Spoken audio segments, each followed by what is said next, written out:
And I can say that, and I can say that she did right by my girls. And you're not just saying that because we're recording this and we'll publish it to the world. You know what? I'll go ahead and say it. I don't like her. You're listening to the Nacho Kids Podcast, where we discuss all things step family related. Real stories, real people, real help. Your hosts are the creators of the Nacho Kids Method and the Nacho Kids Academy Step Family Coaching Team, Lori and David Sims. David, I am such a bad person. All right, what did you do? I forgot to announce the winners of the Sylvia Krakauer Nacho Kids Academy Scholarship. That's bad. I don't understand how you slept last night. I didn't. That was why. Because I realized it. All right, so you have more than one? I do. Wow, how long have you been? I just have two because December is Oh, that's right, we're doubling up. every week. Yeah. Oh, sweet. Okay. All right, who we got? The winners of the Nacho Kids Academy, Sylvia Krakauer. Nacho Kids Academy Scholarship. There you go. Thank you. I know Dave. it's a mouthful. I'll help you. Yeah. Is Holly W. Congratulations, Holly. and Claudia R. And Claudia. Congratulations. Holly and Claudia, check your emails. You should have an email from me, and we will get you started on your free month of the Nacho Kids Academy. That's right. You'll be hearing from me, girl. And we again would like to thank Sylvia Krakauer for her donation to make this possible. Absolutely. Which is coming to an end. Yes, it is. Isn't it over with at the end of this month? Yes, it's over at the end of this month. Wow. That's a ton of people, though, that she's helped. Yes, and you and I need to talk about this because I would like to continue it. Maybe we can do one every couple of months or something like that. Okay. Well, we'll talk about it later. Try to figure something out. Yeah. But if you do choose to make a donation to help others have a scholarship to the Nacho Kids Academy, we will match that. Mm-hmm. We sure will. All right, David. I don't want to talk about Christmas this time. Good, because I'm tired of buying you stuff. You know what? I am slacking completely all around in my life. I don't think so, because the number of Amazon packages I see showing up here, I don't think you're slacking at all. As a matter of fact, not only do we know personally the UPS man, but also the FedEx man, the USPS man, and even the Amazon delivery people. We've got such a good network. Yeah. But of all those boxes, one thing was mine. Well, the funniest thing about it is when you get packages in, like your son tears into them like it's Christmas. Yeah, and I tell him to stop doing that because he's going to end up opening one of his Christmas gifts. I'm going to order something like crazy weird. So when he opens it up, it's going to be like, oh my gosh. That would be the one thing he wouldn't open. That's true. Yeah. Okay, so let's get to getting. Let's talk about our guest today. All right. Who we got? Megan Bottom. Oh, Megan. We found out about Megan through YouTube. Mm-hmm. Someone had made me aware of the fact that she had something on YouTube about Nacho Kids. Well, yep. We're always interested in hearing what people have to say. Yes. So I listened to it and I'm like, I don't think she gets it. So I reached out to her and asked her to be a guest on our podcast. And prior to us starting the recording for the podcast, we talked to her about Nacho Kids. Mm-hmm. And I think she got it. Yeah. Well, it's an opportunity for us to talk to somebody to figure out where is the message going wrong. Because most of the time, people get their information from other people or the Facebook group or whatever. Or other Facebook groups. Right. Which oftentimes is inaccurate. Sometimes it's somewhat accurate. It's got some things mixed in with it or whatever. But we don't often have a chance to ask somebody, what do you think it is and where do you see things with the Nacho Kids method so that we can understand what our messaging needs to be. Because ultimately, it's our responsibility to get the right message out to the right people at the right time. But it boils down to this. If it doesn't come from the horse's mouth, then it might not be correct. That's true with almost anything. Yes. Yeah. But we had a great conversation with her before the recording and during the recording. Yes, we did. And so she's doing, her and her husband are doing some things around blended families and all that. So To tell you a little bit about Megan, they've been blending 10 and a half years. Mm-hmm. Between them, they have 5 girls and 1 boy. Poor little boy. Her and her now husband met online. She had planned to relocate to where he was living. They had a court hearing that morning, basically, it sounds like, that they were on their way to move. The hearing didn't go as expected. Mm-hmm. So her kids stayed with her ex-husband, and she moved with her new husband. Yeah, that had to be like a big punch in the gut. I couldn't have done it. I'd had to leave you. I know you would have. Yeah. That's one of those things where until you're put in that position, you just like, I don't know how that would feel. Right. And she did say that she thought it was best for the kids to stay with the dad. And that's a tough thing too, that we sometimes have to talk to people about, is when you really put your feelings aside and focus on what's best for the kids, oftentimes it's not what you really wanted. Like, for example, with me, I remember making a decision to let the ex have the kids 50-50 because I had them most of the time. And quite frankly, I didn't want to do it. But I did see where the kids were having a lot of issues with so much shifting around because she would have them one day and then there'd be like 2 more days and she'd get them 1 more day and then 2 more days. It was just crazy. They were back and forth too much. And so when we made that shift to, week on, week off, I think they benefited from that part of it, of not having to shift around so much. I hate to say this, though. Things got worse with us when the kids did go to 50-50. Yeah, it did. And I think it's because prior to that, they had 11 days of structure and then 3 days of fun life. All right. And then they would come back to 11 days of structure. When it was 50-50, it's almost like they resented the structure more because they had more freedom at the other home. Mm-hmm. It's like we didn't have enough time to instill our good values in those kids. Yeah. Well, when we first got divorced, before you popped into the picture, we were changing, I don't remember how frequently, but I do recall that we were changing schedules kind of, as needed. So I remember like she got them every Thursday and then every other weekend. Right. And we were often, trying to be amicable during fights or between fights. So like, I need to get them this weekend and you need to get them another weekend, and we're swapping out until it, finally got to the point where we just like, look, we can't work anything out right now. It's going to be court order or nothing. Right. So anyway. Yeah, that was a long explanation. Yes, it was. We have a tendency to do that. But sometimes it is hard for us to see what may be best for the kids. Mm-hmm. And I didn't think to ask Megan this, but obviously prior to her not winning the court case, she thought it would be best for them to go with her. But she realized that it was best for them to stay and not uproot them. Mm-hmm. Yeah. I don't know. I'm sure there were some factors there that played into that. Because if you're going to try to fight it, or, how much animosity is that going to create? And oftentimes, and I'm not saying it happened in this situation, but oftentimes when you stir up the hornet's nest, the hornets aren't necessarily coming after you. They end up hitting the kids. Right. And that's another thing to keep in mind, because I know I see that often when one bio parent stirs the other one up, and next thing you know, the kids are the ones that suffer for it. Yes, I have seen that personally. Yep. So, and that plays into the equation. All right. So let's get to getting again. Get to getting. All right, we'll get to listening. How about that? Let's get to listening. All right. To Megan Bottom, and she is with Broken2Blessed. All right. Very good. Here we go, right after a word about the Nacho Kids Academy. There is a way to save your sanity and your relationship, and it's called the Nacho Kids Academy. In the Nacho Kids Academy, you will learn the skills and knowledge to properly nacho, techniques to handle step-family challenges, ways to improve your communication, and much, much more. Visit NachoKidsAcademy.com and sign up today to join other step parents who are seeing the life-changing benefits of nachoing. Again, that's NachoKidsAcademy.com. Today we have Megan with the Blended Family Marriage Coaches. Hey, Megan, how are you? I'm good, Lori. How are you? Doing well, doing well. Hey, y'all. David's here too. Hi, David. Hey.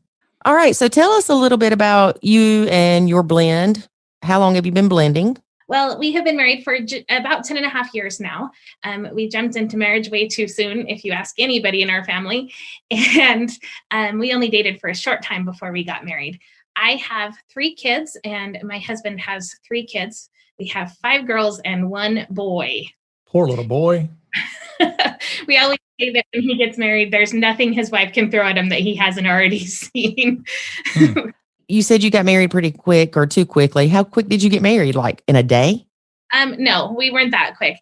We met online and we had a long distance relationship. In about November timeframe, we kind of got serious and committed to each other before we even met face to face. He flew to Vegas and invited me to fly to Vegas to spend the weekend there together in the end of November. And we were married by March. So it was really quick. We met for the first time face to face at the end of November, and we were married at the end of March. Wow. I thought you were going to tell me that Elvis Presley married you in Vegas. Oh, that would have been awesome, but we're not ready to take that leap quite yet. Oh, boy. You said it was a long distance relationship. It was. We actually got married in March and we didn't move in together until June. When we did move in, the custody arrangement was weird. I always have a hard time talking about our story because I don't want to take away from the kids or insult our co-parents that we're raising the kids with in any way. But his kids were in a pretty rough spot. He had spent the previous 5 years in the military. And in that 5 years, he did 2 deployments.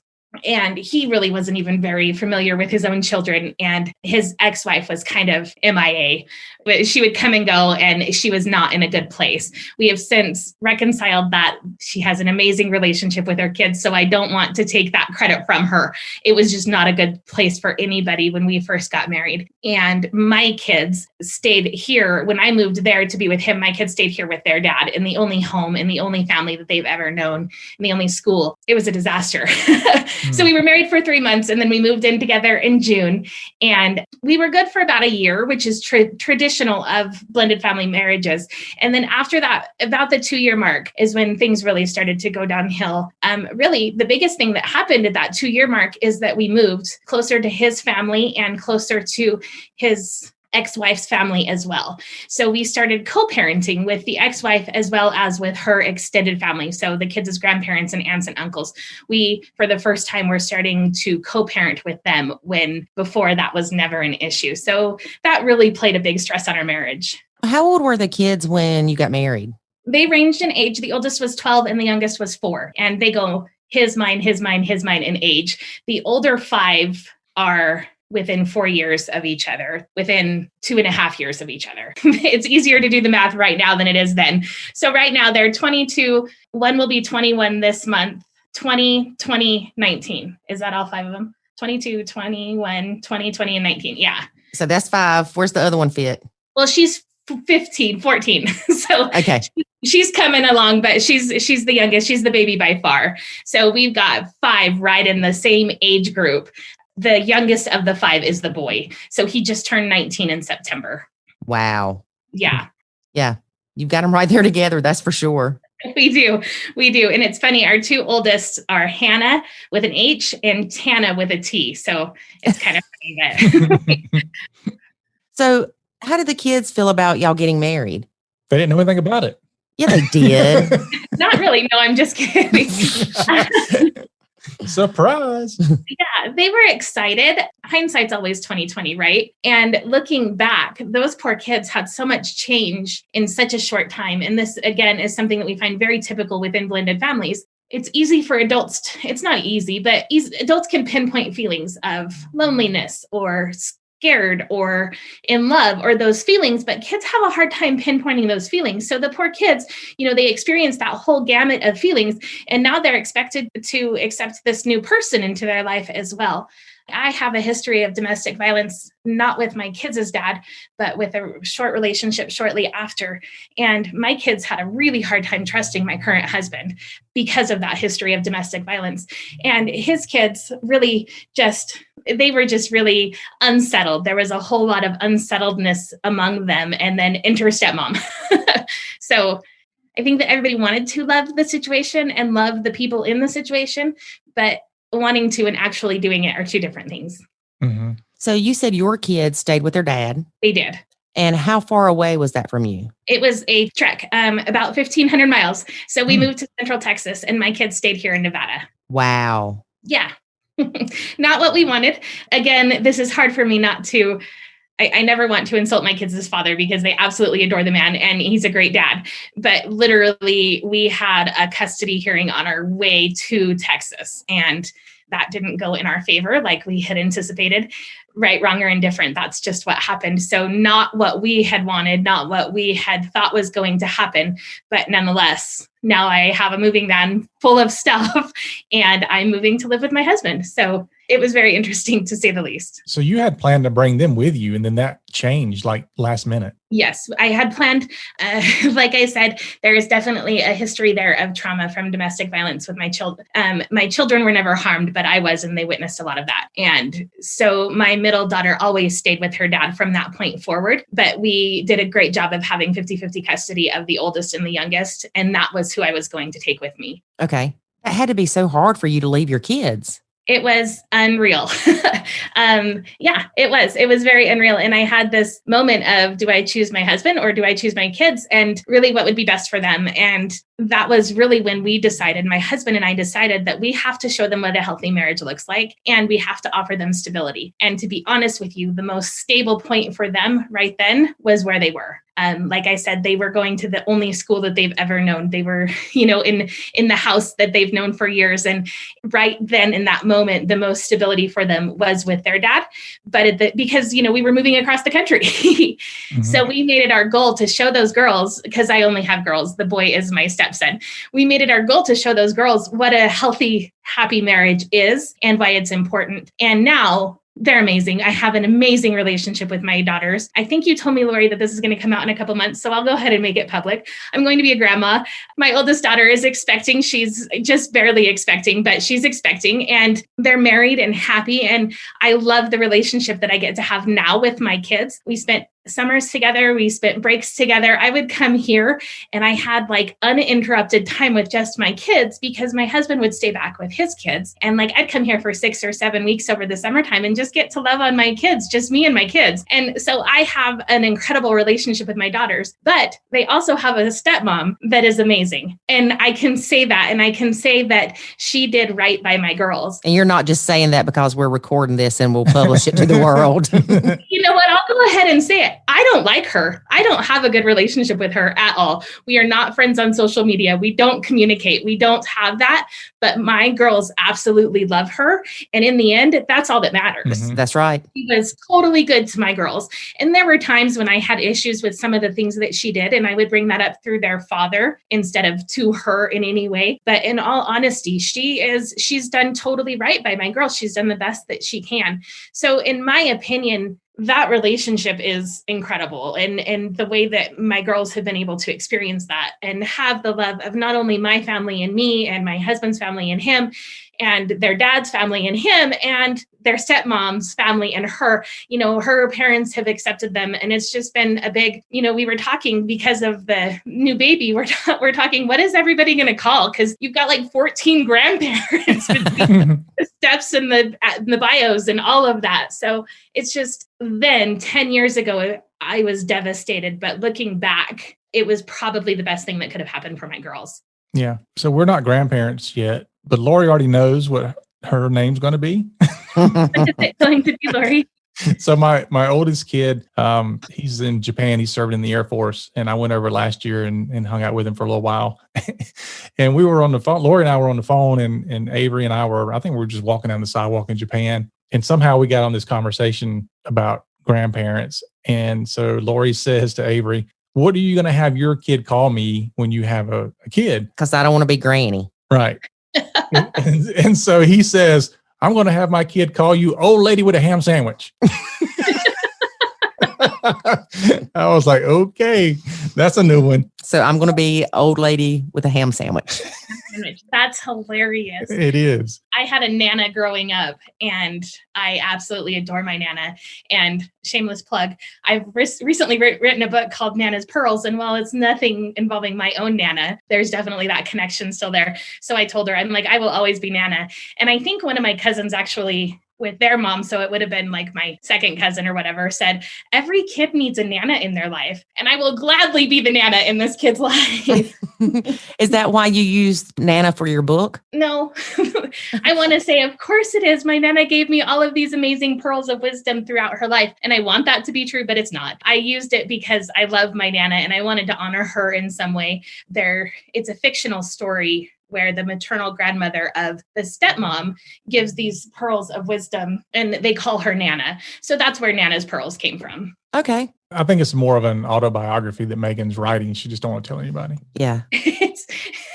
It's actually not. And I do pinpoint the different stories that are true throughout it. One of the problems that I had with one of my stepdaughters actually was over stuffed animals. And I made such an idiot of myself over stuffed animals instead of having, pick your battles as one of the pearls of wisdom that Nana gives this step family. And I wish somebody would have told me then, you know what, let's pick our battles. Really, are you going to die on this hill of stuffed animals for your 12-year-old stepdaughter? So there are true stories written throughout the book, but the majority of them are fictional stories that we've known in our coaching career of different step families' experiences. Well, now I want to know about the stuffed animal story. I hate stuffed animals. Don't disown me, but I absolutely hate them.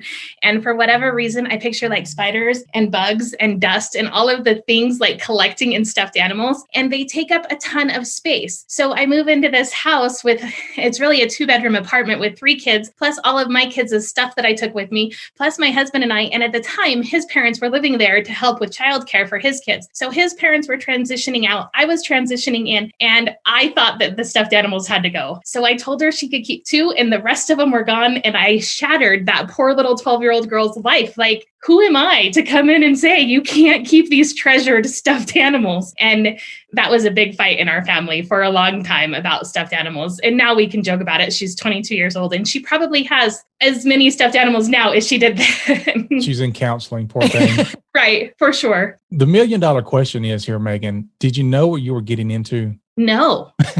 Because for some reason, we're all supposed to know that. Everybody says that. Well, you know what you were getting into. I thought that this was going to be so easy. Kids love me. I have great relationships with kids. I'm a great mom. This is going to be so much fun. Yeah, that's not at all what happened. And the hard part for my husband and I is how much it affected our marriage, how much it affected our relationship because of the unmet expectations from not only the kids, but from each other as well. Mm-hmm. Yes. I want to back up a second and tell you that one of the biggest fights that I got in with David's kids, 2 of the triplets anyway, was over a yoo-hoo.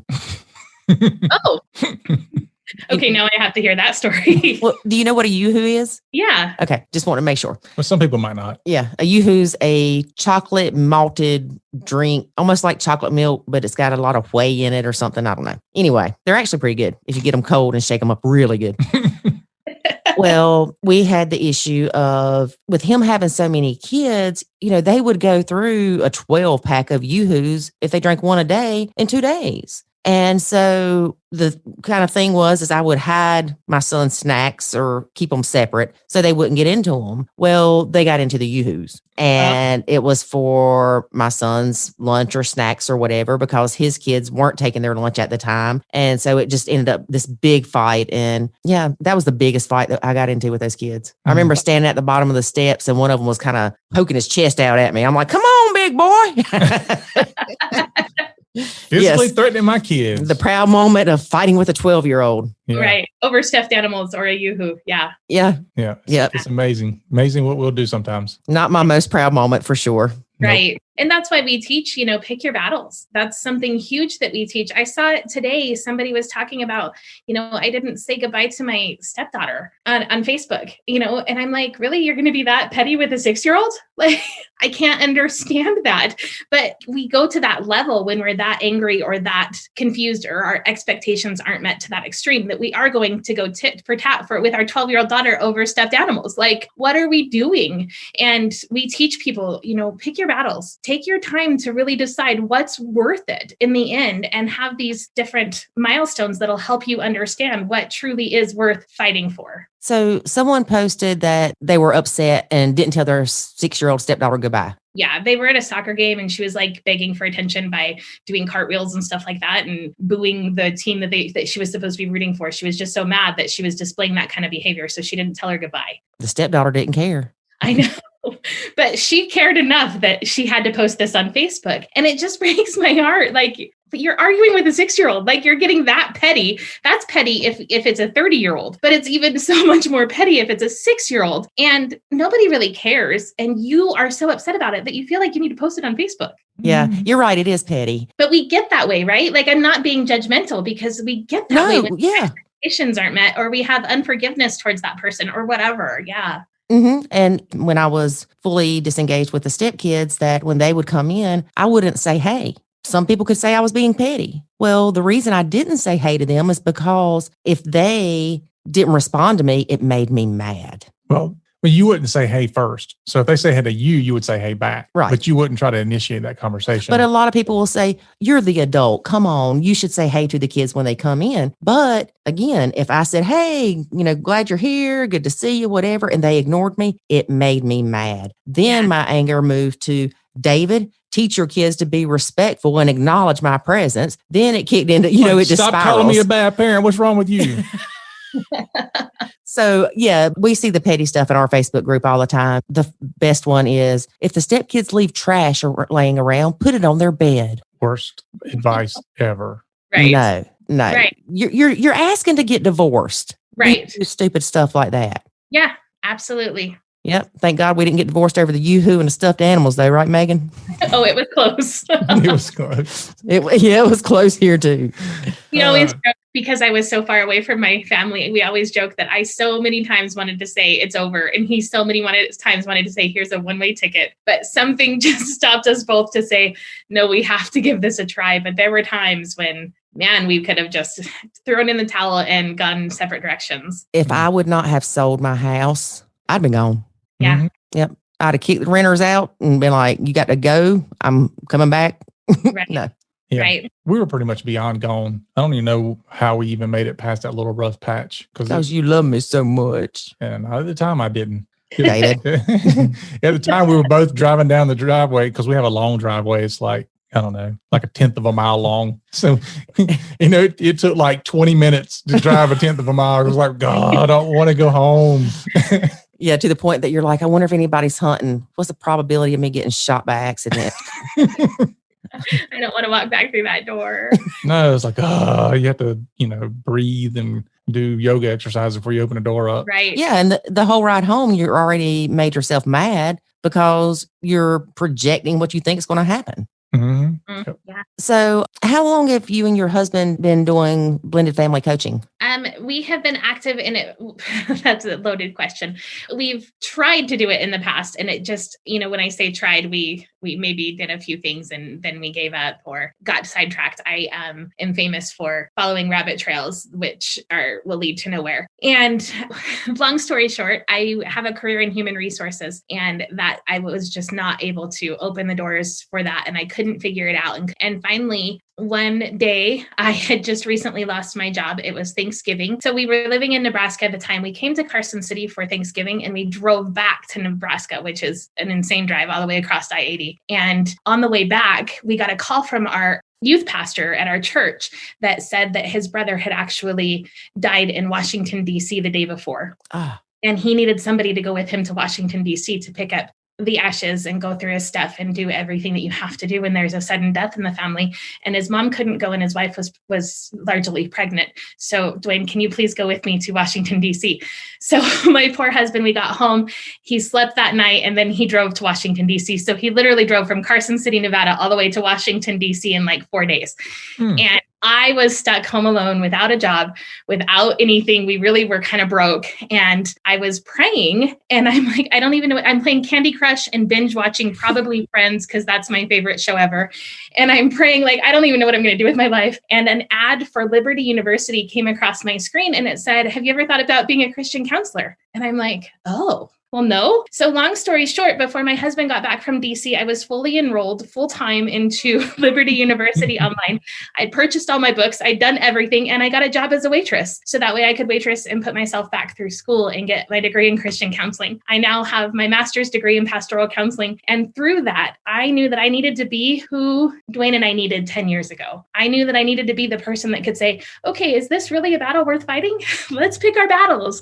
I knew that I needed to be the person to say, okay, there's obviously some unforgiveness issues here. Let's work through those unforgiveness issues. And it took me 5 years to get my master from very beginning of my bachelor's degree to get my master's degree. And over the last 5 years, I've written a book. We've started a YouTube channel and we do one-on-one coaching. And now we have an enrichment program that's a 6-week-long online program at your own pace. So it's been a big morph of different things that we've done over the last 6 years. I didn't drive across the world or anything, but we started Nacho Kids in 2013. And it was kind of hush hush. We didn't really publicize it. I had the website. I had the secret Facebook group where I would rescue stepmoms that were being tortured in other Facebook groups. And then we started doing the podcast, but I had what I call post-traumatic stepmom disorder. When we would start talking about things that had happened, it hurt all over again, just like it was brand new. Yeah. So I'm like,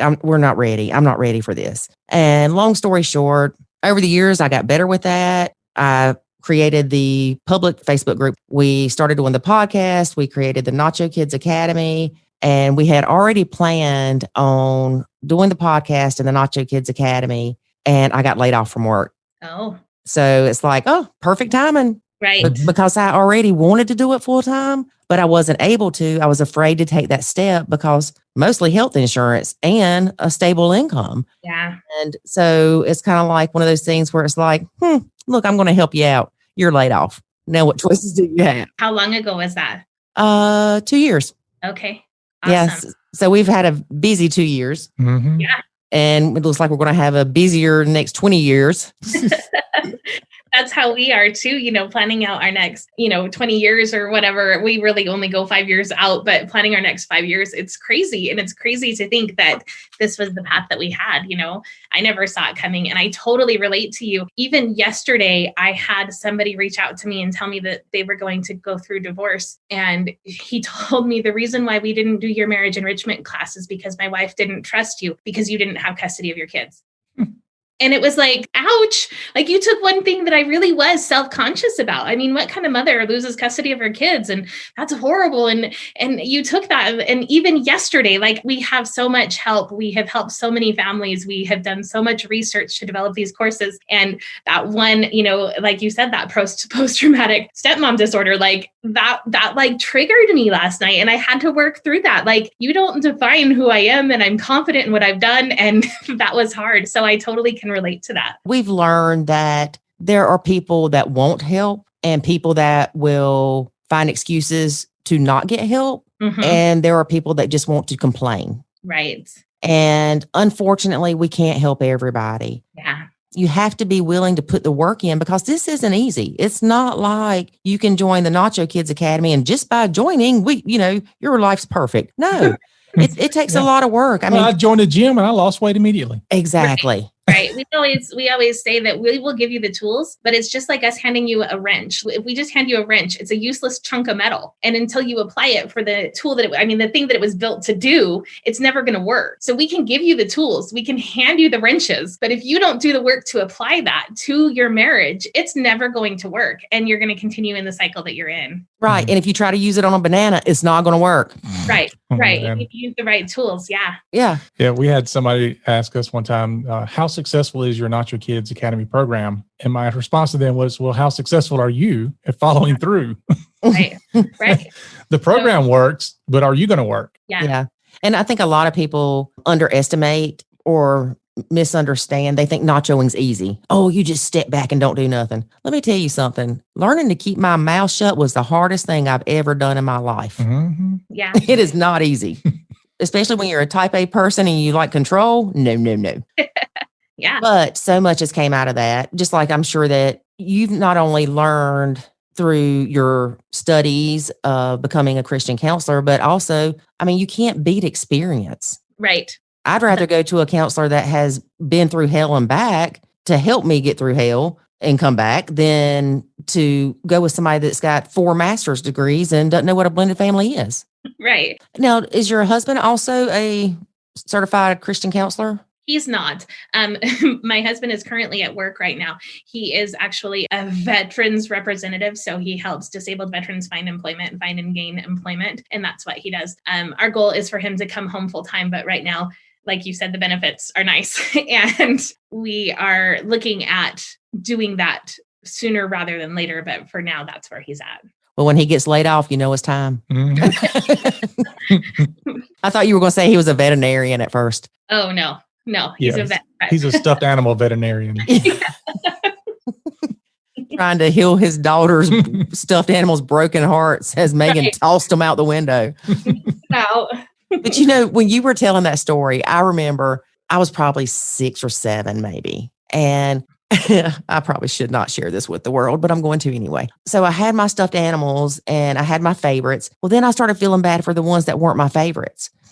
So I took all my stuffed animals and piled them up on my bed over top of my covers and me so they could all sleep with me that night. That sounds exactly like something you do. It does. Mm-hmm. Sweet. That's probably exactly what my 12-year-old stepdaughter was doing. And I just ripped them all out of her life. She's probably still doing it. Yep. Choose two. No. She's like, I know the 2 I ain't choosing. It's called you and daddy. Right, exactly. Oh, Lord. I could not imagine. It was disastrous. And she's so sweet. She took on a lot of the parenting role because of the lack of parenting that she experienced in her life without, again, insulting her mother or my husband. She was very much, the mini wife syndrome. She had it hard. And it was a hard transition for her specifically, but she's so sweet and she's totally a daddy's girl. And she's grown into this beautiful woman that I am just so proud of. But her and I butted heads more than anybody else in the entire blended family blend at all. Well, it's a good thing I didn't have a stepmama that told me I could only keep 2 stuffed animals because I was a very vindictive child. Oh. I would have poisoned you. Yeah, she wasn't vindictive. She's just super sweet and extremely compliant, but you could just see her little heartbreak. And now she's become this strong, independent woman that just is an incredible, but back then you could just almost see her heartbreak. Oh, I'm sure. I remember asking my husband, like, what time do we leave for whatever? Whenever Hannah's ready. Oh, okay. So she controls everything that happens in this house. Yeah. Mm-hmm. Yeah.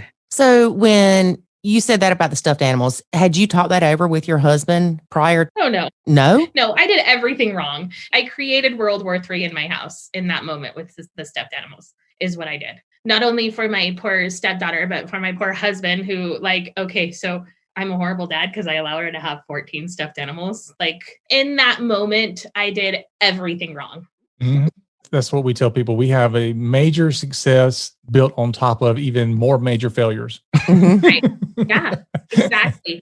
We have failed our way to a successful marriage is what we have done. Exactly. Yeah. Yeah. Yeah. Because we're just a little bit ahead of you. We just celebrated 11 years. Oh, well, congratulations. Thank you. Sure did. So I guess just as we were emerging from the pits of hell, you were getting into it. Right. Yeah. Well, I think we saw them as we were going out. Yeah. we waved at you, said, suckers. Good luck. Our turning point, this is so romantic and I love to tell this story. Our turning point is my husband had planned a surprise vow renewal at our new church in Nebraska. I didn't know very many people. We were finally closer to family. So his whole family was closer to us, but not in the same community. And we go to church on a Sunday morning, any normal Sunday morning, and all of his family started showing up. I'm like, what are they doing here? And then they walked in with a wedding cake. And I'm like, okay, what is going on? I had no idea.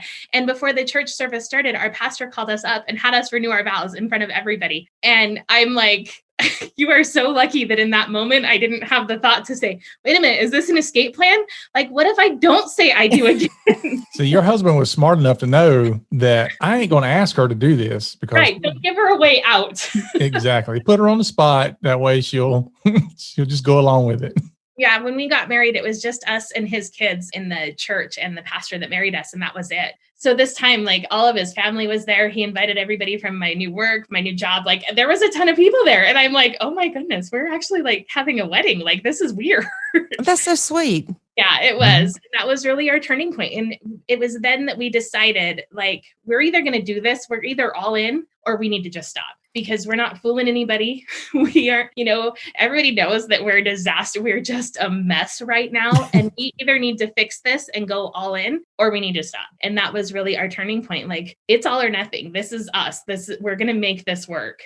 Well, and that's what we tell people too. You cannot have one foot out the door and expect anything to work to save your marriage. Right. You have to be all in. And so when David and I decided, okay, we're all in too, it was divorces off the table, separations off the table. We are going to get through this. We are going to nacho our way through it, and we are going to be successful. Yeah. I remember it's funny, when you look back on certain things, and I remember she had scheduled a time to go to our church and talk to some of the counselors at our church because we were having marital issues. And so we drove separately because we couldn't even be in the same car together.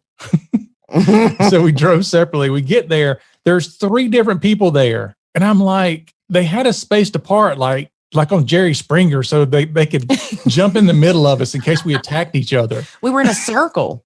And it's crazy though. Yeah, we were in a circle, and it's like David and I were almost diagonally from each other or something. It was really weird. Yeah, so I was almost laughing because I'm like, what do they think? One of us is going to attack the other person or something? Well, I'm sure they've seen some crazy stuff. But I do remember the lead pastor that was there. He said, Pastor Paul. Yeah, he said, he looked at me and he said, and he asked both of us this question, but he said, so, do you want to stay married? And I remember looking at him going, I don't want to stay married like this.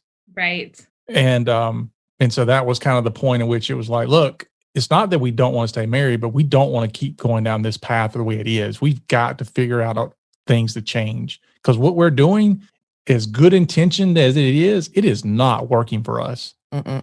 And it's funny because I think when he asked me, my response was, well, I don't want to have to up and move again. And rip my little boy out of school. And I mean, really, that's a big thing. And for David, if we would have split up, it would not have been as traumatic on him and his kids. But for me and my son, we'd have to go find another house. He'd change schools because I wasn't living in this podunk town. And, it would have been a major change for us. Right. One of the things David had suggested when we were going through these issues is, okay, let's back up. How about we find you somewhere to stay? You stay there. We'll go back to kind of dating. We won't get divorced, but it'll just to alleviate the stress and to alleviate you being here. Right. And my response was, if I leave, I'm not coming back. Yeah. I mean, really, let's think about this. Why would you leave hell and go back intentionally? You wouldn't. Right. So, and I knew me well enough to know, look, dude, if I pack my stuff up and I move my kid, I'm not going to move down the road and I'm not coming back. Right. It's going to be, woohoo, new life. Let's go. So I was like, fine, whatever. Yeah. But now we do see, and I'm sure you do too, some blended families that the step parent and the bio parent have chosen to live separately. Yeah, actually, we worked with a couple that was that way. They have the same custody schedule. So they're week on, week off with their bio children, and they each keep homes for their week on with their bio children, and their week off, they live together. Mm-hmm. And that seems to work well for them, right? Oh, absolutely. Yeah. And I say we work with them. I don't think they ever came through any of our courses. I've talked to them a couple of times, but they're very well adjusted. They're very well rounded. Yeah. But the thing that's missing is that the kids don't have a relationship at all with the step parents. Right. Yeah. So it's like one of those things where it works, but there's also problems that they may not know about. They're not there yet with those problems. And that's, it's kind of the way things tend to happen. And I know for me, and you kind of brought it up earlier, but for me, when I went through my divorce, it didn't take me long to start thinking along the terms of what are my kids going to see as a relationship? Because now they're not around a married couple anymore, other than my parents, but their mom's not in a marital relationship. I'm not in a marital relationship. They're at the point in their lives where they're forming all of these opinions and of how family units are and all that. And I was like, man, I've got to do something. I've got to do something to show them what a family unit looks like. And if nothing else, they saw us fight for our marriage. Oh, yeah. Right. We encourage our couples to come up with a mission statement for their marriage, for their family. And that's ours. That's Dwayne and I's mission statement, is to be the marriage that reflects God and love to others, and more importantly, to our children. And statistically, our kids, as kids of divorce, are 75% more likely to divorce themselves, because that's the pattern that they've seen, because they've seen failure. They've seen people giving up on each other. They've seen, whatever, even if it's affairs or if it's a domestic violence situation, they've seen it. And we feel like Dwayne and I's job is to show them what a healthy marriage is supposed to be. And one of our mentors, I don't know if you're familiar with him, but we follow and love Andy Andrews. He always says that our goal as parents is not to raise good kids. Our goal as parents is to raise good adults. Mm-hmm. I heard that on Dr. Phil. Oh, did you? Andy Andrews is the only person that I've ever heard quote it. But in our opinion, good adults need to know that the world doesn't revolve around them. Good adults need to know that you need to try for what you love, and you need to really be involved in your marriage in order for it to succeed. And so many times, I always say this so that it's horrible, but parents put so much time, love, money, and effort into their kids, and those kids are going to be adults. And when they're adults, nobody's going to put that same time, love, money, and effort into them unless it's still you. And they need to learn what it is to be independent. They need to see through example what it is to have mom and dad actually leave the house and go on a date night. That's not going to hurt your kids. And we've raised this society of children that believe you can't miss a soccer game. You can't miss this. You can't miss that. But in reality, no, I can go away for a weekend with my husband and you guys are well taken care of. You're fed, your needs are provided for you. But right now, you are not the most highest priority. And that was the biggest thing for Dwayne and I, to be able to reflect to our children. Our marriage is the highest priority in our home. And that comes first. Not that we neglect our children, not that we don't love our children, not that they aren't the world to us, but in our home, our marriage is the highest priority. Man, my parents must have known you in some past life or something, because they never showed up for any beta club inductions. I don't agree with that either. We tried really hard to make it to the most games that we possibly could. But Thursday nights were date nights. For us with the kids, with the custody schedule, once we moved to Nebraska, the custody schedule changed so that we had the kids every other weekend, and Thursday nights they were with their mom. So Thursday nights, no matter what, we had a date night, and we missed volleyball games on Thursday nights, and we missed whatever on Thursday nights. And the kids knew that. And they also knew that once a year we went away for a weekend, and we'd try to do it on a weekend that we didn't have the kids. And 9 times out of 10 we did. But if they heard of these fun things that we did when we went away, they'd get angry with us. Like they'd be jealous. Like, how come you don't ever take us on fun things? Oh, I'm sorry, because we're feeding our marriage. Let me ask you something. You said, we know that your kids stayed with their dad. Yes. And then you would go see them and spend time along with them for the summer, or I guess extended school breaks and things. Yes. So did Dwayne have any interaction with your kids? Oh, yes. So before they became high school kids, something that nobody really warns you about is your kids really don't need you after the age of like 15 or 16 years old. They don't even want to be a part of your life. And nobody warns you of that, because as a mom, you want to hold on so tightly. But about 15 or 16, both of the older kids, they're only 14 months apart. And they both decided, you know what, we're not going to come spend the summers with you in Nebraska anymore, because we have church camp, we have soccer camp, we have basketball camp. All of our friends are here. We don't want to give up our summer anymore. So that is when I decided to come to Nevada, and I'd spend a couple weeks with them, or I would do whatever with them instead of them coming to us. Okay. So before they would come to you during that time. Yeah. Okay. Yeah. Or Dwayne and I would travel, and we always joke that we spent more time with my kids in a car than anything else, because we'd come pick them up and then we'd road trip, and that was our vacation, is the drive to or from or whatever. And with the kids, that was our summer break, is to pick them up and drop them off. So, we'd pick them up and then drive to a family reunion in Idaho. Like we joked that we spent a lot of vacation time with my kids, but that was just how the dynamic was. Right. Mm-hmm. I guess I was lucky because my kids, they wanted to be around me even when they were teenagers. Oh, yeah. My oldest, who's going to be the mom, she actually graduated high school in June, and she called me and her dad in July and said, "Hey, guess what I did today?" And we were like, "What'd you do today?" And she got married. Oh, okay. So then she called us. So that was in July. And then in October, she called us and said, "Hey, guess what I did today?" And I thought for sure she was going to tell us then that she was pregnant. And I'm like, "What'd you do today?" And she goes, "I joined the Navy." Oh, okay. So she's always just kind of done her own thing. Since she graduated high school, she's lived with her husband, who's a Marine, and then she joined the Navy in October. So they've been out on their own, doing their own thing. And really, when they were like 15, 16, they didn't want us anymore. But you know what's funny is you're telling us that your daughter called and said this and your daughter called and said that. But look what you did in the brief amount of time that your husband went to Washington to pick up somebody's ashes and stuff. I know, it's crazy. And we always, yeah, it's crazy. And I remember like, even when our kids, they wanted to drive, the older two, I always lump them together because they're only 14 months apart. And then the youngest came 5 years later.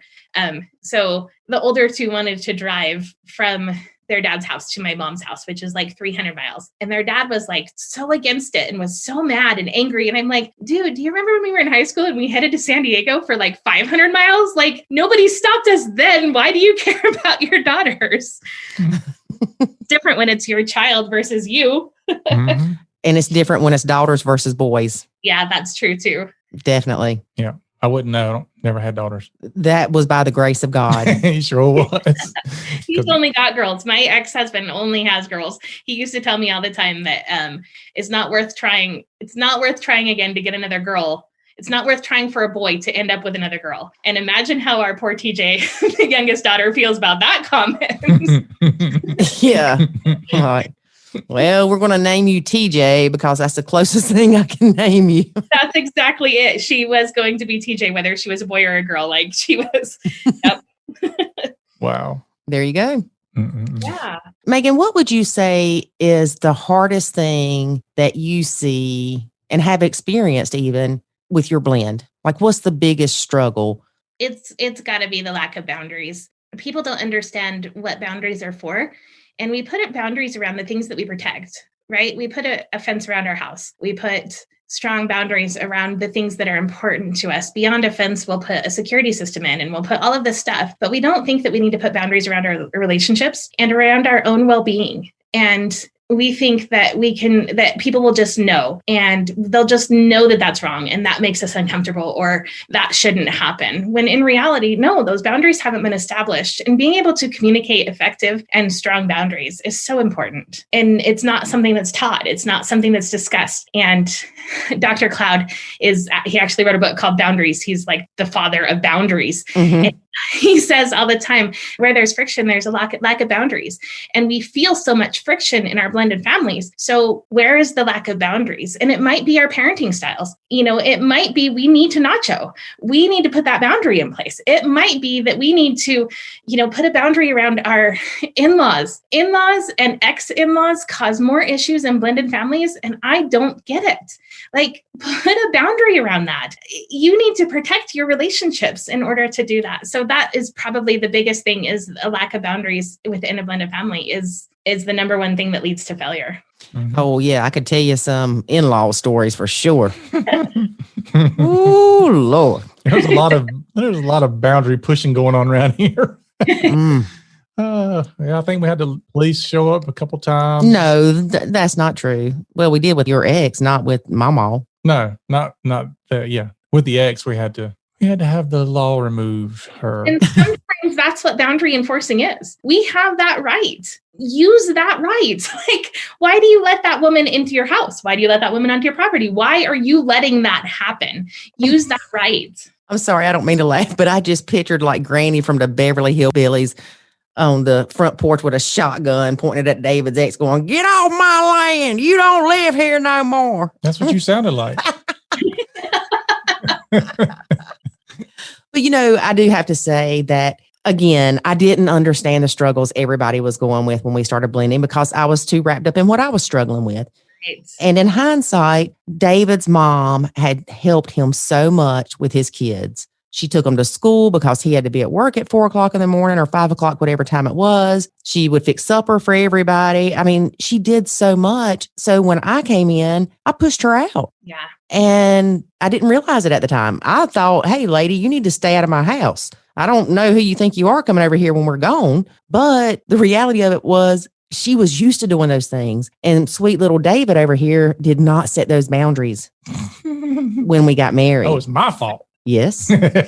Lori, did you move into David's marriage home? Yeah. She sure did.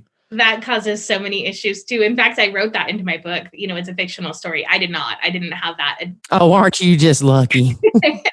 And I wrote that in my book, that the stepmom did move into the marriage home. That's so hard. And then, and then again, where are your boundaries? There's new boundaries in this new home. And yeah, that's so hard. Well, we recently added a deck to the house that's now hers. Mm-hmm. We did. I'm very excited. But yeah, I wrote a blog about this not too long ago because I see so many stepmoms struggle with this. And it usually is the stepmom that moves into the other marital home. Right. For our situation, David lives on family land. So it's not like he could just sell his house without creating some kind of, Hatfields and McCoys thing or whatever it's called. And plus my house was way too small for all of us to live there. So it just made sense. But I didn't come in and try to redo everything all at once. But I did have to remove the ugly lighthouse border that was all over every room of the house. But when I started redecorating, one of his kids was getting mad. Yeah. He's like, "What are you doing? This is our house." Or, you're trying to get rid of our memories and replace it with all this brown junk. And again, I didn't think of it that way. But David never once made me feel like I couldn't do anything in this house to make it feel like it was mine. Oh, good. But after 10 years, well, we've been married 11. So I'd say I'm finally starting to feel like it's my house. Good. Yeah. You think you'll stay now? No. When Papa's dead, we out of here. You have to go by yourself. We get in a tiny home. I got too much invested in this house. I ain't going anywhere. Oh, no. Yeah, you're right with the porch and the deck. Yeah, what was I thinking doing that investment? I don't know. Because you ain't going nowhere. I'm stuck in Podunk Town, y'all. Well, at least you're stuck with me. But the good thing is Megan did not have to move into the ex's house. Yeah, that is a huge struggle amongst blended families. And that is the reason why I wrote it into my book, because I know that, Taya is the main character in my book. And I know that she's not alone. I know that happens all the time, that blended families, that like you said, usually it's the stepmom that moves into the home, and having to make that your own. Not only that, but your kids, your kids need to be able to fit in there. Your kids need to be able to have their own space there. Yeah. That's such a huge dynamic. Yeah. And I remember the first Christmas together, David's kids were doing something with the ceramic Christmas tree that David had. They were putting the little lights on it. And my son wanted to help. And they're like, "No, we do this." And it just broke my heart. Yeah. And I'm like, "You make them, let him play." And I just felt like my son was the redheaded stepchild. He was. He should have went and played in the road. David. How old is your son, Lori? My sweet little baby's 15. Okay. Yep. He's at the age where he don't have anything to do with her. I do have to say that Jackson has built great relationships with David's kids. Yeah. He talks to them more than David probably does. Yeah, he does. And I was worried about when they left, because Jackson was so little when we got married, that he referred to them as the brothers. Right. Not the stepbrothers. And they refer to him as the stepbrother, if they refer to him at all. But when they went to leave, I told one of them, I said, "Please don't forget my baby. Y'all are always got besides me." And he was like, whatever. And needless to say, I said something to one of them one day. I was like, "Yeah, Jackson, whatever." And they're like, "Yeah, I know. I talked to him a minute ago." I'm like, "What?" They're like, "Yeah, I talk to him every couple of days." I'm like, "Oh," it just makes my heart happy. I mean, one's in Japan and one's in California. Two's in Japan. Well, two's in Japan, but the other one don't really talk to Jackson much. He don't talk to nobody much. But, one of them's in Japan. And I mean, he still reaches out to my son, and it's just awesome. Yeah. Yesterday, Lori's phone rings, and it's two of my kids calling her on the Facebook app.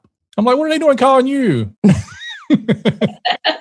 They missed me. They did the 5 love languages thing and wanted to tell me. Yeah. Yeah. So they have an amazing relationship. But so you mentioned this book, and I have to ask you something here. Uh-oh. So here's something that we're struggling with, and we've not published a book yet, but we struggle with people thinking that it's okay to either use our trademark name or do copyright infringement, take things from our blogs or whatever and make it like they said it. Have you had that happen?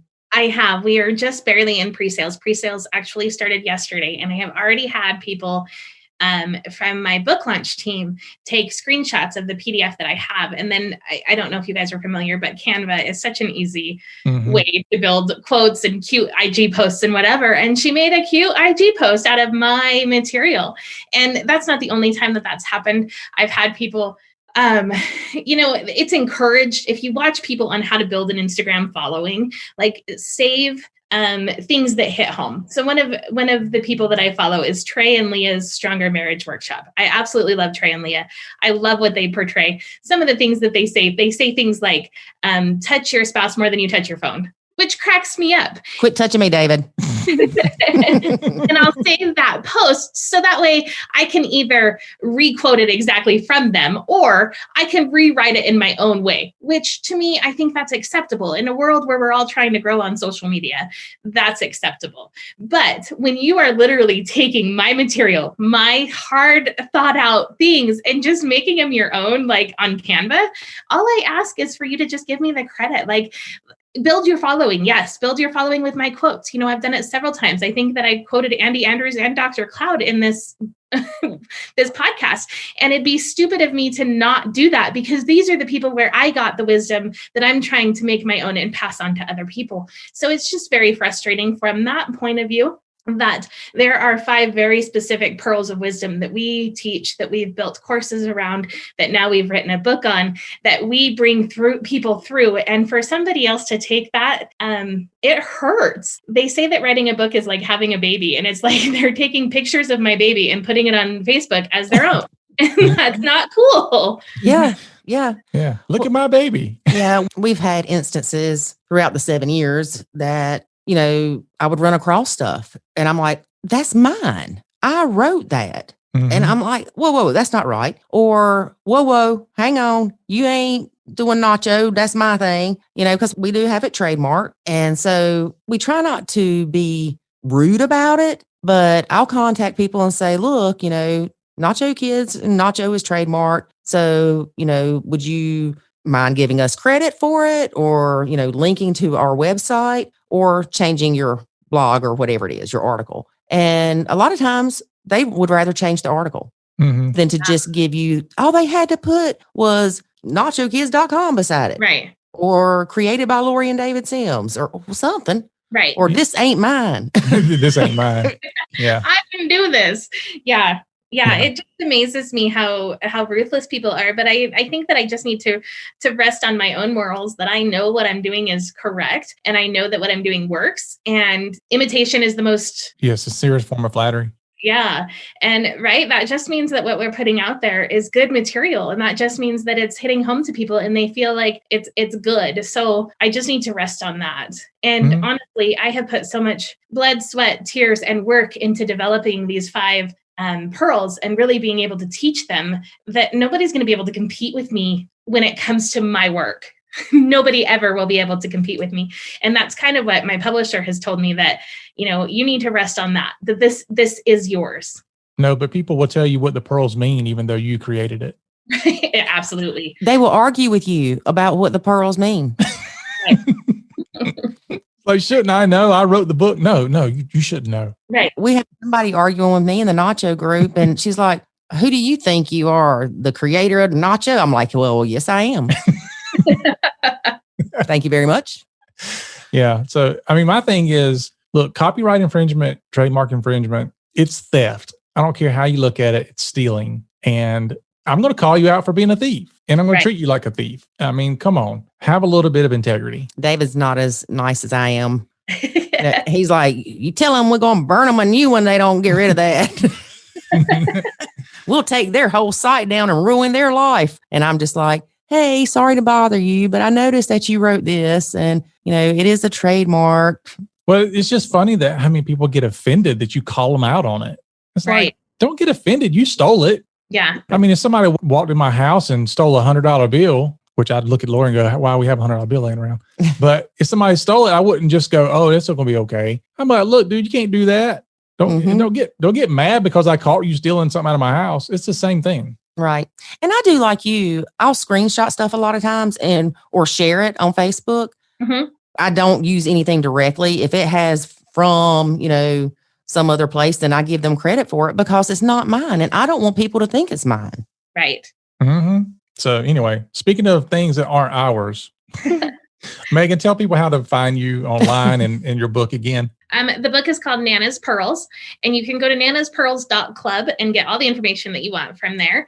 I hope that the purchase link is up. It was supposed to be as of this afternoon, so hopefully by the time this airs, it will be up. But nanaspearls.club is the official website for the book. You can get a hold of me through Broken2Blessed.com. That's how you can find and get in touch with me, as well as on Facebook. I am actually Megan Botto, Botto on Facebook, because Facebook says my last name is derogatory. And you can find us on Instagram at Broken2_Blessed. Okay, hang on a second, because we didn't, when we said your name, I didn't say what your last name was. So Megan, what is your last name that is derogatory? My last name is Bottom, so just the opposite of top. Bottom. So you could have had a boy and named him Rock. Oh, we have so many jokes. I pick like people that my kids can date based on their last name, because I'm like, okay, if you hyphen that last name with Bottom, that would be perfect. Oh, wow. Man. That would be a fun game to play at dinner. Yeah, the Facebook says that Bottom is derogatory. For me and all of my stepkids, we're not allowed to be bottoms. My husband is, his brother is, his brother's wife is, and all of their kids are, but me and my stepkids can't be bottoms. So we aren't. I know, it's kind of crazy. And I've tried for 10, 11 years now trying to change my last name, and it says that it's deemed against Facebook policy and derogatory names are unacceptable. So every time you see something derogatory on Facebook, just remember, I can't have my last name. Well, I'm thinking all the crap I do see that is a lot worse than somebody's last name being Bottom. Mm-hmm. I know. Yeah. So if I could look up your YouTube profile, I'll probably have to click the thing that says, I agree, I'm over 18. Oh, that's a whole other story that I won't go there, because you probably won't be able to post this podcast. But yeah, weird things happen to me because of my last name. Yeah, I won't Google your name for sure. There's no telling what'll come up if I have Bottom there. Megan's Bottom. Right. I'm trying really hard to change the SEO, the search engine optimization, to go on my favor. And I am struggling with that because of my last name. Oh boy. I didn't even think about that. But yeah, I could see a bunch of Megan's Bottoms coming up. That's horrible. I'm sorry. No, it is. It's just, and it's not things that I ever thought I would be dealing with, but here we are. Yeah, that's never thought of that. That's funny. But it's a name that people will remember, right?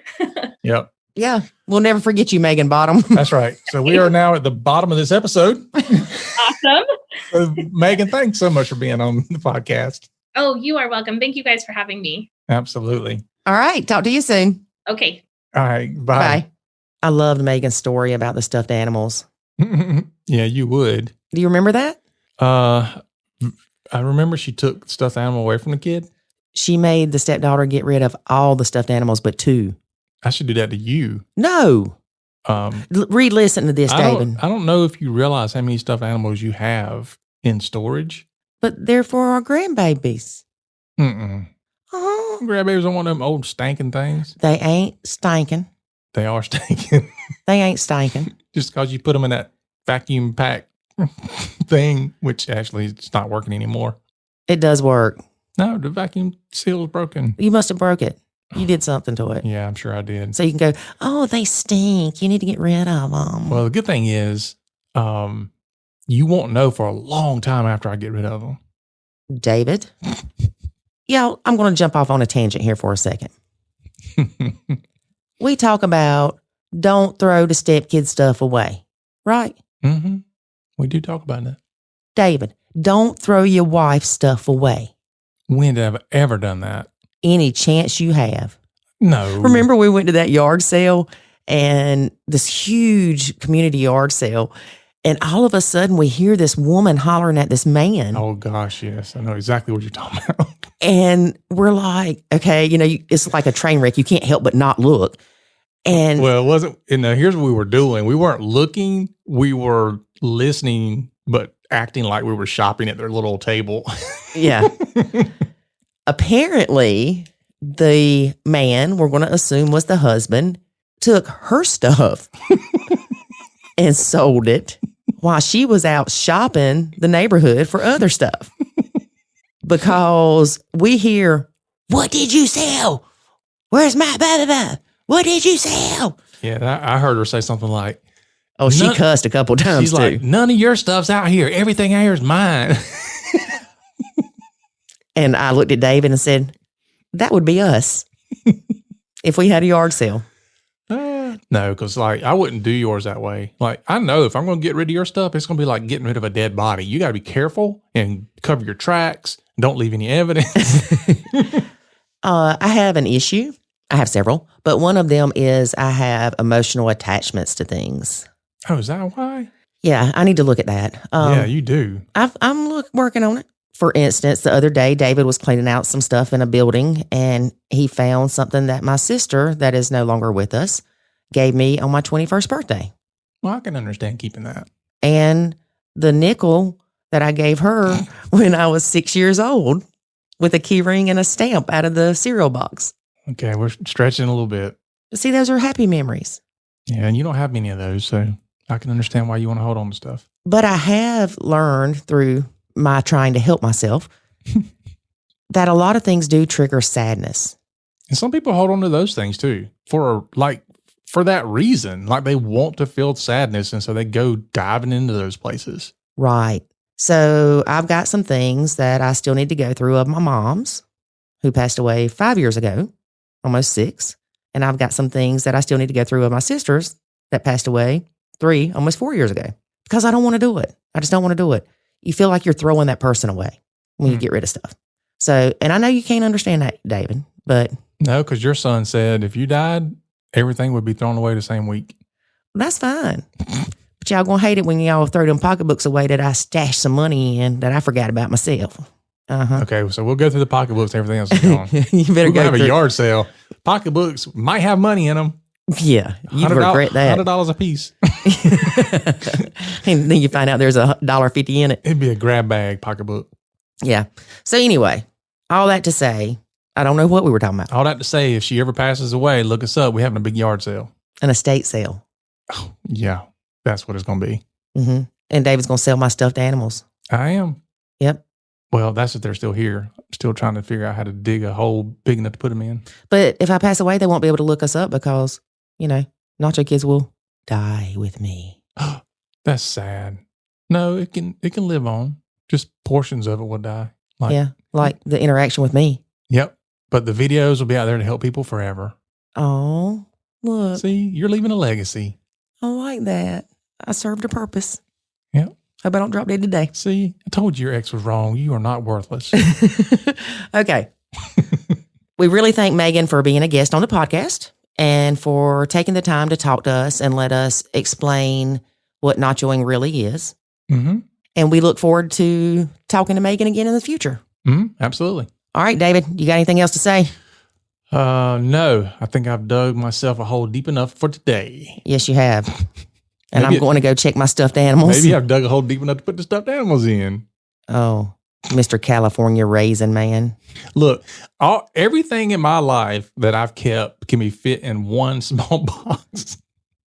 You've got... That's not true. We got to go, David. Look, we're out of time. All right. So join us next week if Lori's still here. Or maybe if I'm still here. I don't know. Who knows? She's been watching a lot of these murder mysteries lately. I think she's trying to figure out what mistakes other people made so she don't do it. Oh, I got it. All right. Join us next week when we find out that life is still good when you nacho. Thanks for listening to this episode of the Nacho Kids Podcast. Find us online at nachokids.com.